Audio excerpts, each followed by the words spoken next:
మీరు చెప్పేది ఒక్కసారి విను శ్రీకర్. ఈ ఇంట్లో ఉంటూ ఈ ఇంట్లో తింటూ ఈ ఇంటి నాశనానికి కుట్రలు పన్నుతున్నారు. అభి మీద కోపంతో మీరు ఏ చెట్టు కొమ్మ మీద కూర్చున్నారో ఆ కొమ్మనే నరకాలనుకుంటున్నారు.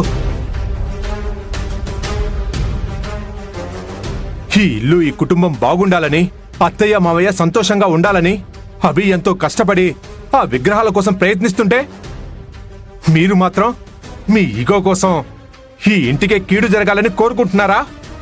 మేమెందుకలా కోరుకుంటాము? ఇంకెలా కోరుకుంటున్నారు?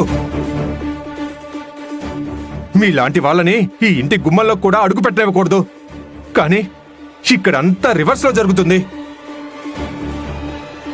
మంచి కోరుకునే అభి నిస్వార్థంగా ఈ ఇంటి కోసం తపన పడే అభి ఇంటి బయట గుడిసెలో ఉంటుంది. అది కూడా మీ కుట్రల వల్లే అని నాకు తెలుసు.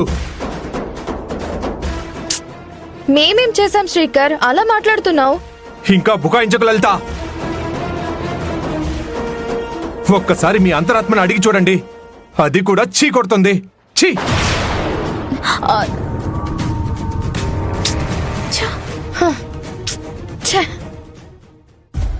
అమ్మా కనిష్క గారు, రేపు మీ ఇంట్లో జరిగే పళ్ళెర పూజకి ఇది ఆరంభం. అప్పుడే అలసిపోతే ఎలాగమ్మా? ఇంకా చెయ్యవలసినవి మిగులున్నాయి. ఇంకా ఏమున్నాయండి? మనుషులు ఎవరన్నా ఇవన్నీ చేస్తారా? అసలు ఇదేంటండి? పూజలా లేదసలు. జైల్లో ఖైదీలకి వేసే శిక్షలా అనిపిస్తున్నాయి.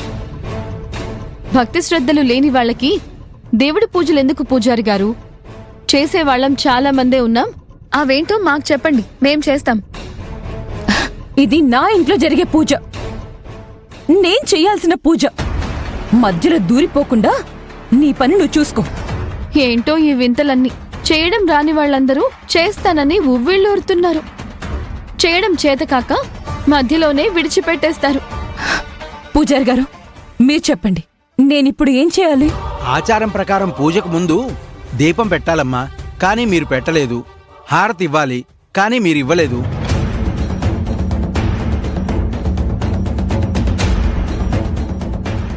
దానికి పరిహారంగా ఇప్పుడు మీ చేతుల్లో హారతి వెలిగించి 2 చేతుల్లో వెలిగించుకొని ఆ వీరభద్రుడికి హారతి ఇవ్వాలి.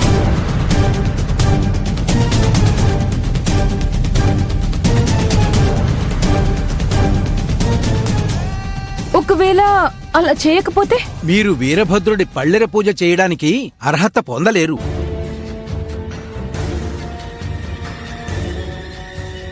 ఆ స్వామి అనుగ్రహం లేకుండా మీరు ముందుకు సాగలేరు.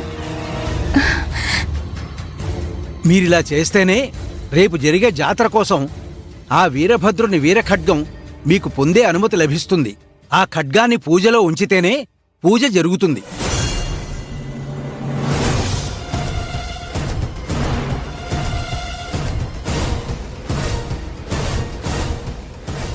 దీని ముందు నేను తల వంచకూడదు. చేతిలో హారతిస్తే చేయి కాలుతుంది, కానీ ఇలా ప్రమిదల్లో ఇస్తే ఏం కాదులే. ఈ వేదవతి కుటుంబం మీద పందానికి వెళ్తున్నాను కాబట్టి ఏది ఏమైనా చేసి తీరుతాను. ఏంటమ్మా ఆలోచిస్తున్నారు? సరే పంతులు గారు, నేను సిద్ధమే.